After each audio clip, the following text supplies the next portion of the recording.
I'm seeing the trashification of Australia from a beautiful, pristine country into something that is being trashified.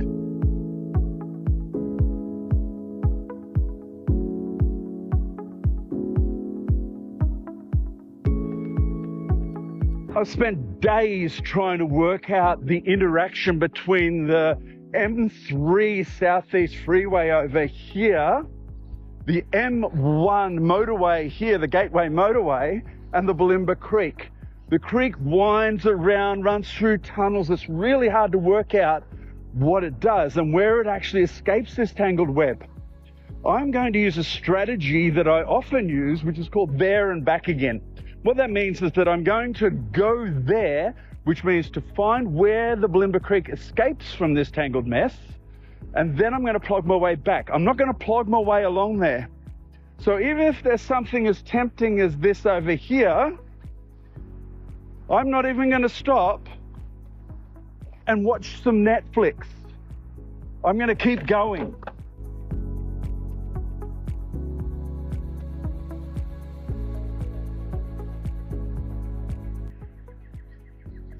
This is where I parted ways with Jake when he was searching for his friend, his lost friend down here.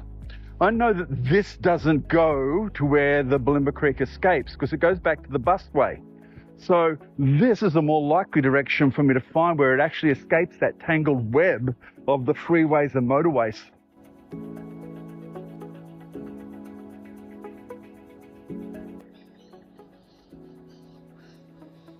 This is where I met the parkrun organisers on Saturday, and they told me that this path that goes down to the left down here, just by where that guy's walking, doesn't go anywhere.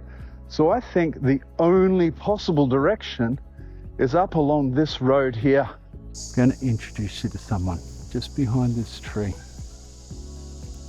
Hello, buddy. Are you okay? What you doing? Are you injured? You're kind of laying funny. I don't want to interfere with you too much, but you look like you might be injured. Are you injured? Are you? You? You injured? No, you're not injured.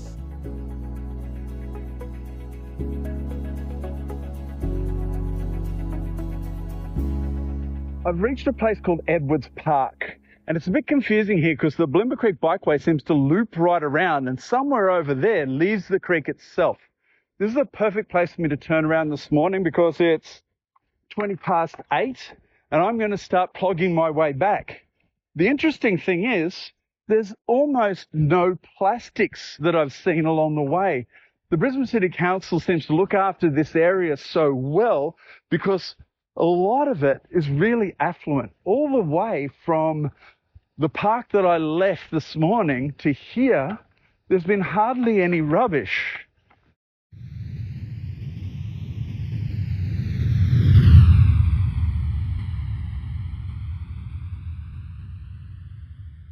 I'm back at Holmead Park and I picked up almost no rubbish on the way. Part of the reason was that there was very little rubbish, but another part was that I bumped into a wonderful Indian man and we were talking about the teachings of the Buddha, talking about escape from desires. And it's given me the inspiration to talk about the concept of trashification. This is now trash. It was once something that was desired, something that was on a bike. This